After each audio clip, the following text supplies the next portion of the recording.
여러분은 외면이 아름다운 사람이 되길 원하세요? 아니면 내면이 아름다운 사람이 되기를 원하세요? 제가 봤을 때 우리 성도님들은 외면과 내면 둘 다 아름다우신 것 같아요. 별로 안 좋아하시네요. 할렐루야. 우리가 사람의 첫인상을 결정짓는 데는요, 단 0.1초밖에 걸리지 않는다고 합니다. 이 첫인상을 결정짓는 요인은 첫 번째로 얼굴의 표정. 우리 옆에 사람 한번 보실까요? 표정이 어떠신가? 두 번째로는요, 외모의 준수함. 세 번째로는 옷차림. 네 번째는 어투와 용어. 다섯 번째는 체격이라고 합니다. 우리는 그것을 딱 보고선 사람을 딱 이미 평가를 한대요. 자, 그래서 많은 사람들이요, 이 눈에 보여지는 것을 굉장히 중요시 여깁니다. 반대로요, 이 내면은 쉽게 보여지지가 않죠. 그러니까 많은 사람들이 이 내면을 꾸미는 것, 내면을 아름답게 하는 것은 비교적 등한시 여기는 경우가 많이 있습니다. 하지만 이 외모보다 더 중요한 것은 바로 이 내면인 줄 믿습니다. 우리 안에 그 내면의 아름다움이 있기를 예수님의 이름으로 축복합니다. 잠언에서도 이렇게 말합니다. 잠언 15장 13절에서는요, 마음의 즐거움은 얼굴을 빛나게 하여도 마음의 근심은 심령을 상하게 하느니라.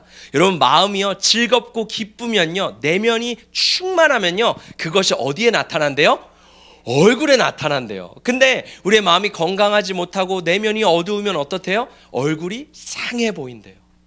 또 잠언 17절 22절에서는 이렇게 말합니다. 마음의 즐거움은 양약이라도 심령의 근심은 뼈를 마르게 하느니라. 마음이 즐거우면요, 우리 몸도 건강하대요. 할렐루야. 근데 마음에 근심이 많으면 어떻게 해요? 뼈까지 말라버린대요. 저는 우리 깨우는 교회 성도님들이 마음이 건강하고 즐겁기를 예수님의 이름으로 축복합니다. 이 내면이 튼튼하지 않으면요, 아무리 뛰어난 외모, 멋있는 외모를 가지고 있을지라도요, 인생은요 한순간에 쉽게 와르르 무너지게 버리게 됩니다. 하나님도요, 사람을 보실 때 이 외면보다 내면을 보신대요. 나 여호와는 사람의 중심을 보시느니라.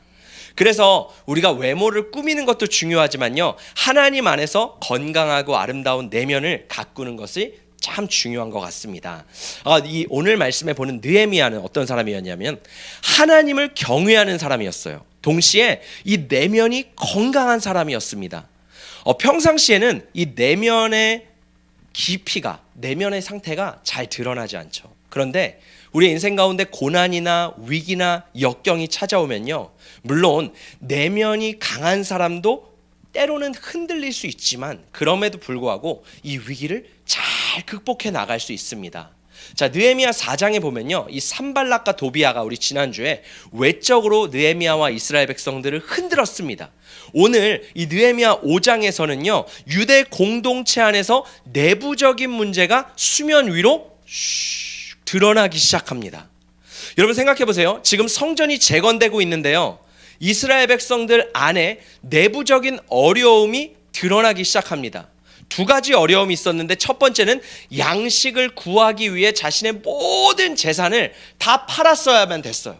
두 번째는 이 페르시아 제국에 세금을 내기 위해서 또 자기가 가진 모든 것들을 팔았습니다. 그러니까 지금 예루살렘 안에는요, 흉년이 들어와서 어려움 가운데 있는데 먹을 것이 없는 문제, 또 세금의 문제로요, 사람들 안에 불만이 쏟아져 나왔습니다. 이 상황이 너무 어려우니까요, 심지어 이스라엘 백성들은 사랑하는 자식까지 팔아야 될 상황까지 오게 된 거예요. 그리고 이미 자신의 딸들을 팔아버린 사람들도 오늘 말씀에는 있습니다. 자, 외부의 위기가 왔을 때는요, 사람들이, 이 내부 사람들이 우리가 함께 꽁꽁 뭉쳐서 하나가 되면요, 결속하면요, 이 문제를 쉽게 이겨낼 수 있습니다. 근데 문제는 이 내부가 하나 되지 못하고 내부가 건강하지 못하면요, 외부의 작은 자극, 내부의 작은 자극이라도요, 그 공동체는요 흔들리게 됩니다. 오늘 말씀을 통해서요, 우리 개개인의 내면이 하나님 안에서 더 견고해지고 단단해지기를 예수님의 이름으로 축복합니다. 할렐루야. 여러분, 느헤미야는요, 이 내부의 위기가 찾아왔을 때 어떻게 이 문제를 해결했는지 오늘 세 가지로 함께 살펴보기를 원합니다. 첫 번째는요, 이 내부의 위기가 찾아왔을 때 느헤미야는 깊이 생각했습니다. 우리 말씀을 함께 읽어보도록 하겠습니다. 시작. 내가 백성의 부르짖음과 이런 말을 듣고 크게 노하였으나 깊이 생각하고 귀족들과 민장들을 꾸짖어 그들에게 이르기를 너희가 각기 형제에게 높은 이자를 취하는도다 하고 대회를 열고 그들을 쳐서. 이 말씀에 보면요, 느헤미야는요 이 백성의 부르짖음을 듣고 크게 노했다고 나와 있습니다. 그런데 느헤미야가 분노했던 대상은요 자신에게 하소연했던 이스라엘 사람들이 아니었습니다.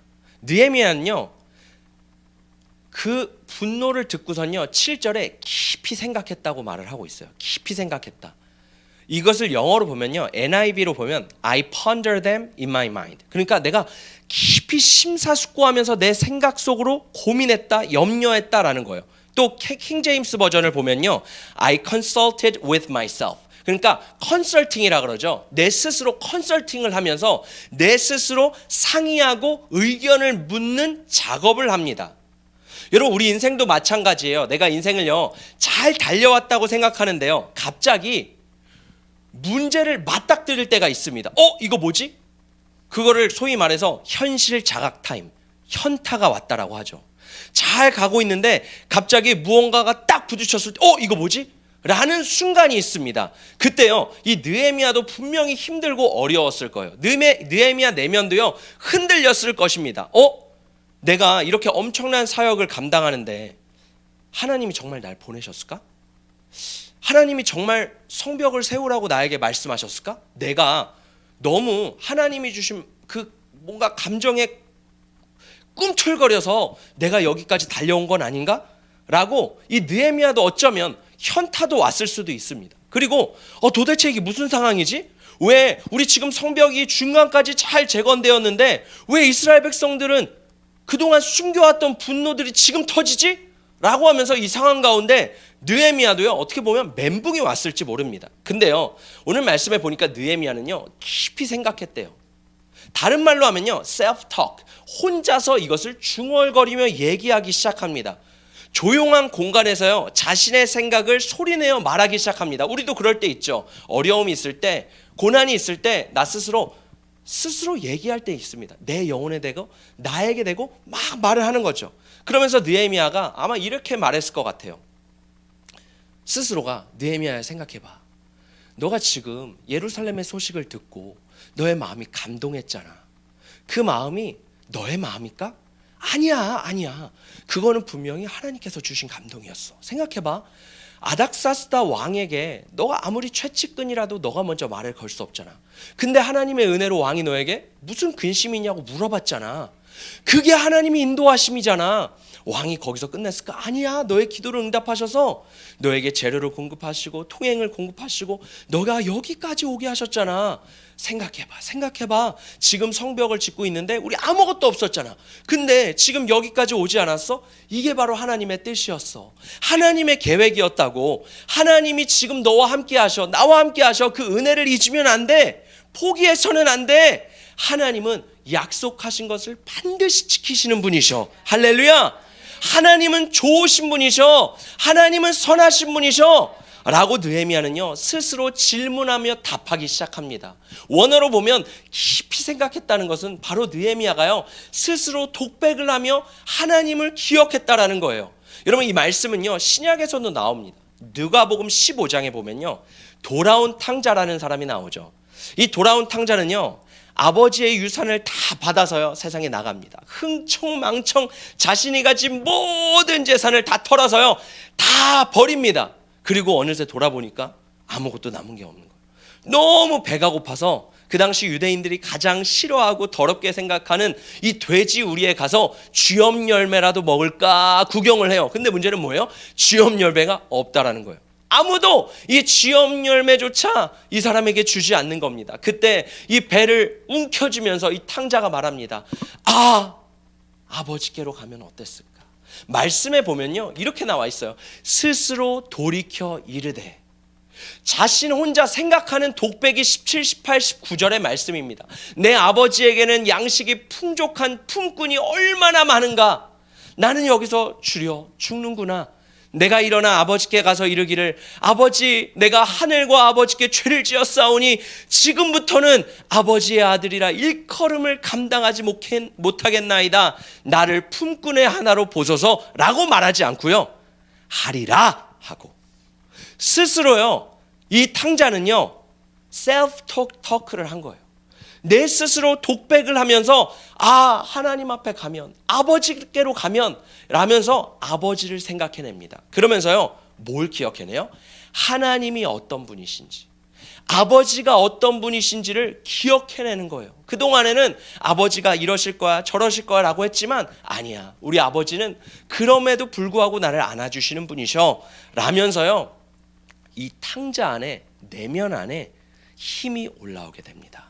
그리고 이 힘은요 이 탕자가 아버지께로 갈 수 있는 결단이 돼요. 느헤미야가 문제를 풀 수 있는 결단이 돼요. 중요한 건 무엇이에요? 우리 내면 안에요 그 힘이 있어야 된다라는 것입니다. 그것을 성경은요 하나님을 경외하는 거라고 말을 해요. 잠언 9장 10절에서는요 여호와를 경외하는 것이 지혜의 근본이요 거룩하는 자를 아는 것이 명철이니라. 지혜의 근본은 뭐예요? 하나님을 경외하는 거랍니다. 명철은 뭐예요? 거룩하신 하나님을 아는 겁니다. 내 스스로 이 어렵고 외롭고 힘든 상황 속에서 스스로 독백을 하면서 하나님을 찾으면서 하나님을 떠올리면서 하나님을 기억하며 하나님을 경외하며 하나님을 아는 것, 하나님은요 그거를 기뻐하신다라는 거예요. 여러분 그때요 우리 내면 안에 힘이 쑥 올라오는 줄 믿습니다. 그래서 어떤 이 신학자는 이렇게 말을 하더라고요. 영혼의 중심에 하나님이 계신다. 온 힘과 능력과 뜻을 다해 하나님께 나아간다면 그 영혼은 하나님 안에 궁극적이고 가장 깊은 중심에 다다를 것이다. 우리가 내면에 집중하고 하나님의 말씀에 집중하고 내 상황 가운데 집중하다 보면요 그 안에서 누구를 만나게 된대요? 하나님을 만나게 된다라는 거예요. 여러분 우리 내면에서 하나님을 만나시기를 예수님의 이름으로 축복합니다. 그래서 그때는 이 시편에 보면요 이 시편 기자가 이런 말을 자주 합니다. 내 영혼아 여호와를 찬양하라. 내 영혼에게 명령을 하고 있는 거예요. 저도 상황이 어렵고 힘들 때 또 곤고할 때는 늘 이 말씀을 기억합니다. 내 영혼아 여호와를 찬양하라. 오늘 아까 불렀던 찬양처럼요 내 영혼아 주님을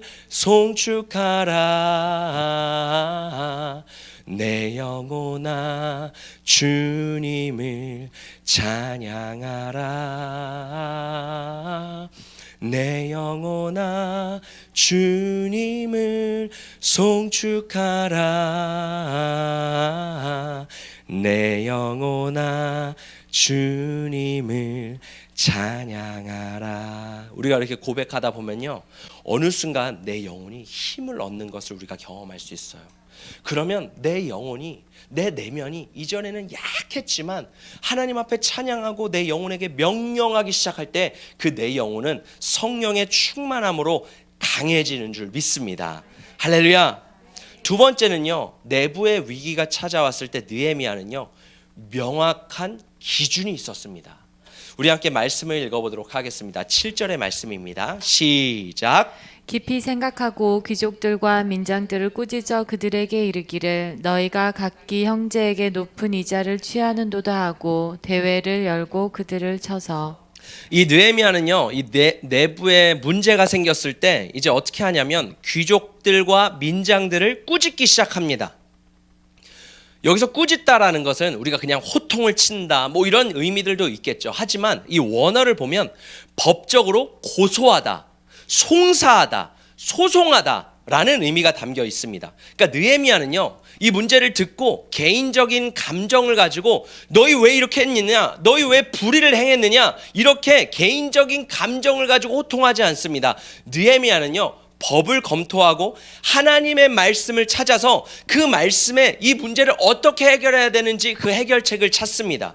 이 느헤미야는요 레위기 25장의 말씀을 찾았어요. 그 말씀에 뭐라고 나와 있냐면 한 사람이 가난해서 팔리게 되면 삼촌지간이 그 사람을 속량하고 삼촌지간이 능력이 되지 않으면 그 민족이 그를 속량할지니 라고 레위기에는 나와 있습니다. 그러니까 이 느헤미야는요, 이 레위기의 말씀을 들이대면서 너희들이 지금 가난해서 팔려버린 이 자녀들을 속량하는 것이 맞지 않느냐? 하나님의 말씀에 그렇게 기록되지 아니하였느냐? 라고 하나님의 말씀을 기초로 해서 말을 하기 시작하는 겁니다. 또 여기 말씀에 보면 10절에요. 이 사람들이요, 이자를 줍니다. 이자 노름을 해요. 근데 이 잘 사는 사람들이 가난한 자들에게 돈을 꾸어주면서 30배, 60배 엄청난 이자를 주면서 이 사람들의 착취하기 시작합니다. 그때 느헤미야는요, 이것을 또 감정적으로 개인적인 생각으로 대처하지 않습니다. 출애굽기 22장에 보면요, 하나님께서는요, 이스라엘 백성들이 자신의 민족에게 이자를 주지 말라고 말씀하세요. 그러니까 느헤미야가요, 내 생각은 이런데 라고 말하는 것이 아니라 하나님의 말씀은 지금 이자를 주지 말라는데 너희들은 왜 하나님의 말씀에 반하여서 이자를 주냐? 라고 무엇을 기초로 해요? 하나님의 말씀을 기초로 한다는 거예요. 여러분, 우리 인생에 위기가 찾아올 때가 있습니다. 어려움이 있을 때가 있어요. 그때는요, 우리 안에 갈등이 오죠. 흔들림이 옵니다. 왜 그럴까요? 내 안에 기준이 명확하지 않기 때문입니다. 기준이 명확하지 않으니까요, 바람에 부는 돛담배와 같이 출렁출렁 흔들리는 거예요. 그런데요, 이 기준이 명확한 사람들은요, 아무리 위기가 와도 그 내면은요, 흔들리지 않는다라는 겁니다. 할렐루야. 여러분, 우리가요, 어려움이 찾아오면요, 하나님의 음성을 들으려고 해요. 다들 그렇게 기도하시죠? 근데요, 때로는 하나님이 음성을 들려주시지 않을 때도 있어요. 왜 들려주시지 않으실까요? 하나님, 저 지금 너무 힘든데 왜 말씀하지 않으세요? 하나님, 제 상황을 좀 보세요. 너무 괴로운데 왜 말씀을 하지 않으세요? 그러면 너무 답답하죠. 근데요, 하나님은 때로 침묵하십니다. 왜 그러실까요?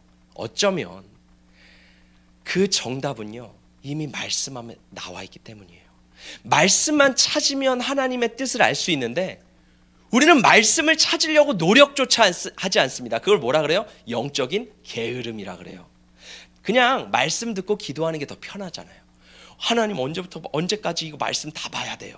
언제까지 이거 찾아야 돼요? 이게 굉장히 불편해요. 지루해요. 이 작업이 쉽지는 않습니다. 그러니까 우리는 쉬운 길을 택해서 하나님의 음성을 들어서 했다, 잘했다, 하나님 감사합니다, 이렇게 하고 넘어가려고 합니다. 근데 중요한 건 뭐예요?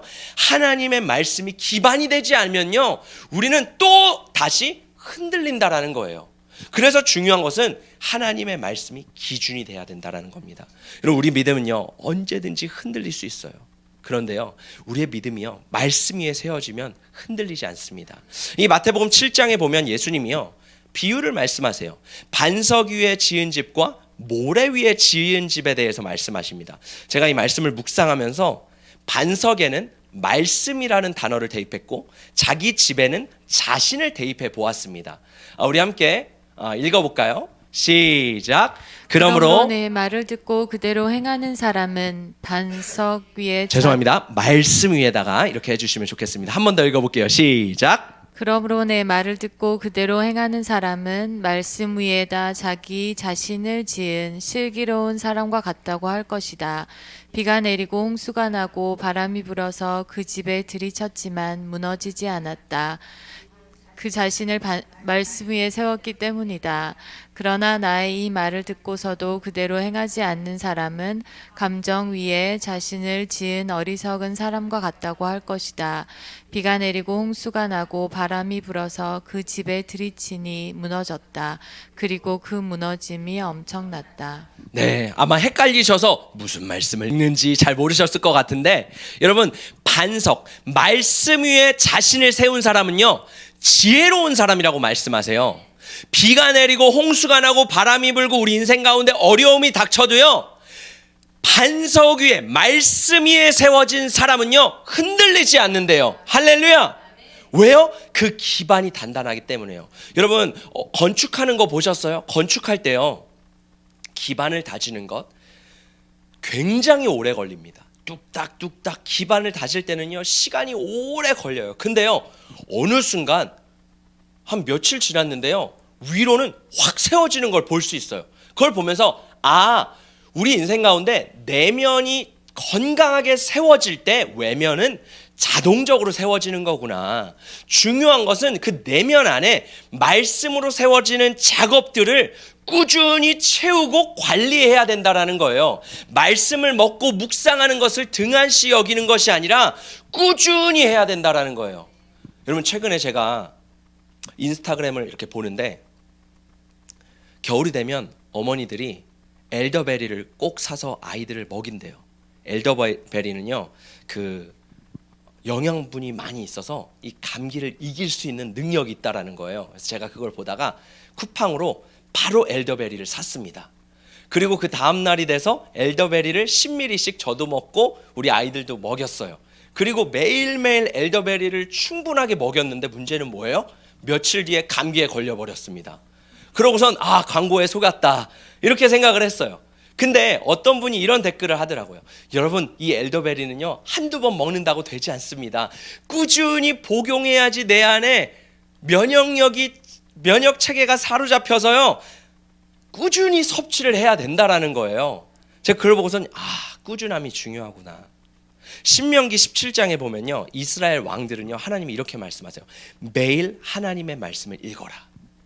성경에 보면 주야로 주님의 말씀을 묵상하라고 나와 있잖아요. 왜 그럴까요? 하나님의 그 지혜와 영광이요, 왕의 마음속에 자리 잡아야지 왕은 어떤 결정을 할 때도 하나님의 뜻대로 할 수 있다라는 거예요. 그게 뭐예요? 말씀의 내면화.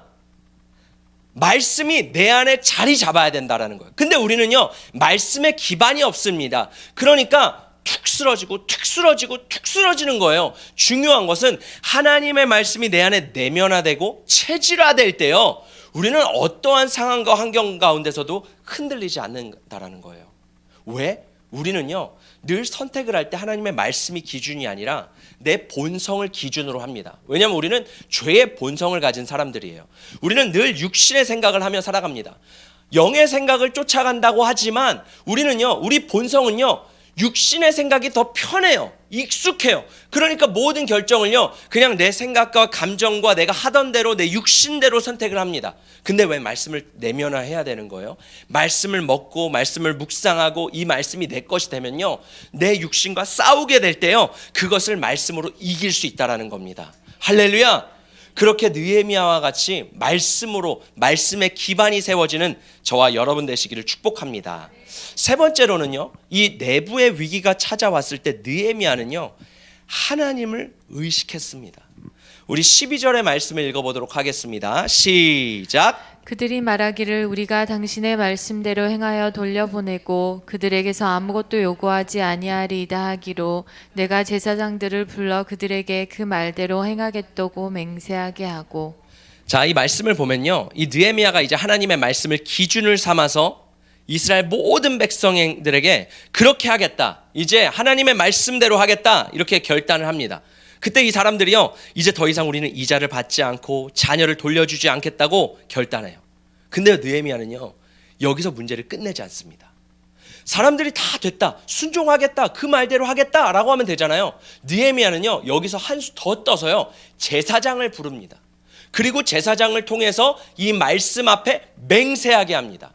고대 근동사회에서는요, 계약을 체결할 때요, 제사장이나 신적인 존재를 끌어들였어요. 왜? 신 앞에서 맹세하여서 그 문제가 나중에 불거졌을 때요, 하나님 앞에서, 신 앞에서 이것을 해결하기 위해서 신을 불러들였습니다. 그러니까 지금도요, 여기서 제사장을 불러들여서 제사장 앞에 맹세하겠다라는 거예요. 느헤미야는 무엇을 의식했어요? 하나님을 의식했다는 거예요.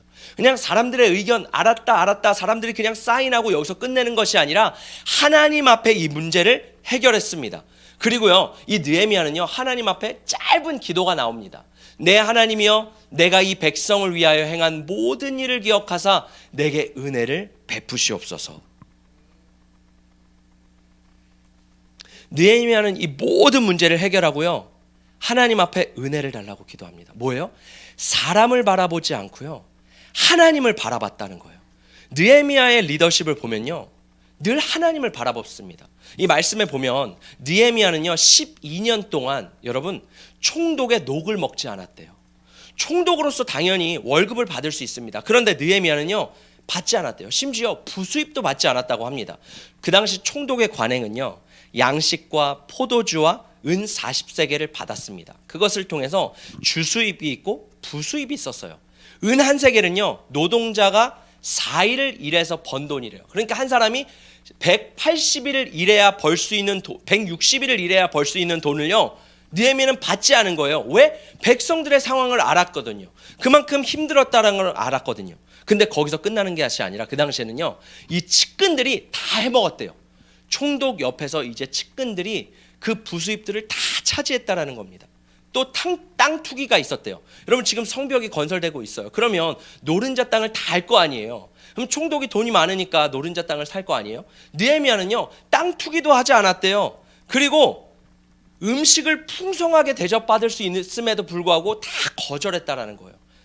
사람을 의식했다면, 내가 좋기 위해서는요, 내 유익을 위해서는요, 느헤미야는 당연히 할 수 있었습니다. 근데 진짜 리더는 뭐예요? 그 자신의 유익을요, 다 포기하고요, 하나님 앞에 정직하게 나아갔다라는 거예요. 할렐루야. 여러분, 우리가 인생을 살아갈 때요, 정직한 게 참 쉽지 않더라고요. 저도 성격 자체가 굉장히 정직한 스타일이거든요. 왜냐하면 저는 거짓말을 잘 못합니다. 왜냐하면 제가 거짓말하면요, 다 드러나요. 그러니까 제 얼굴 표정과 속마음이 동일해요. 근데 나이가 들수록 때로는 회피하고 싶고 때로는 정직하지 않고 싶은 상황들을 맞닥뜨릴 때가 있어요. 그럼 막 타협을 해야 되나라고 고민할 때도 정직을 택합니다. 할렐루야. 여러분, 우리가 사회생활 하다 보면 정직을 택하는 게 참 어렵습니다. 그럼에도 불구하고 하나님의 사람, 하나님을 의식하는 사람, 하나님을 경외하는 사람은 어떤 사람이에요? 정직한 사람들이라는 거예요.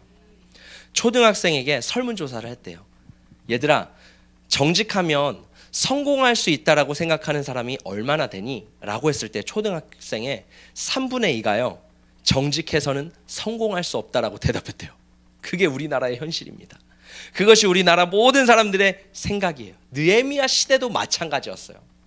느헤미야는 정직했지만 이 당시 관행들을 보면 사람들은 부정직하고 불의의 돈을 막 거두었다라는 거예요. 근데요, 이 정직해서는 총독이요, 부귀영화를 누릴 수 없습니다. 그럼에도 불구하고요, 이 느헤미야의 관심은요, 부귀영화가 아니었어요. 느헤미야의 관심은 뭐였어요? 하나님의 나라의 재건, 하나님의 뜻을 이루어 드리는 것. 할렐루야. 느헤미야는 오직 그것을 바라보며 달려갔습니다.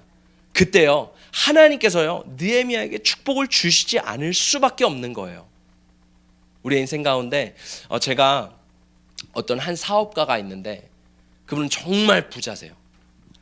근데 부자다 보니까 주변에 있는 사람들이 다 부자예요. 그러면 어떤 주식이 오를지 다 안돼요. 그러한 네트워킹이 있어서 이번 이런 주식이 오른다라는 소식을 듣고 여기다 투자를 하면 분명히 돈이 확 오른대요. 그런 정보가 다 돈대요. 그러면요, 이분은요, 그 안에서 마음이 흔들리는 거예요. 내가 지금 여기다가 투기를 해야 되나? 투자랑 투기는 다르죠. 내가 여기다 투기를 해서 불이의 이익을 받아야 되나? 라고 고민을 하면서 이것과 씨름하는 게 굉장히 쉽지 않다라는 거예요. 그럼에도 불구하고 이분은 하나님 앞에 정직하기 위해서 이것들을 다 끊어낸대요. 회사에서 여러분, 세금 문제, 우리나라는 세금 문제가 굉장히 크죠. 그래서 세금을 굉장히 많이 가져갑니다. 그러면 조금 이렇게 편법을 쓰면 탈세를 할 수 있습니다. 그러면 관행상 그거는 넘어갈 수 있는 문제예요. 그런데 이분은요, 그 문제 가운데서도요, 그거를 끊어내는 거예요. 그리고 정직하게 세금을 내는 거예요. 하나님이 보실 때 하나님이 기뻐하시는 사람, 하나님을 두려워하는 사람, 하나님을 의식하는 사람은 어떤 사람일까요? 아무도 보지 않습니다. 관행이니까 괜찮아, 이 정도는 다 그냥 그렇지, 넘어갈 수 있는 거잖아 라고 함에도 불구하고요, 하나님의 사람은요, 그 가운데서요, 정도를 지키는 사람, 내면 자신의 마음을 지키는 사람인 줄 믿습니다. 할렐루야.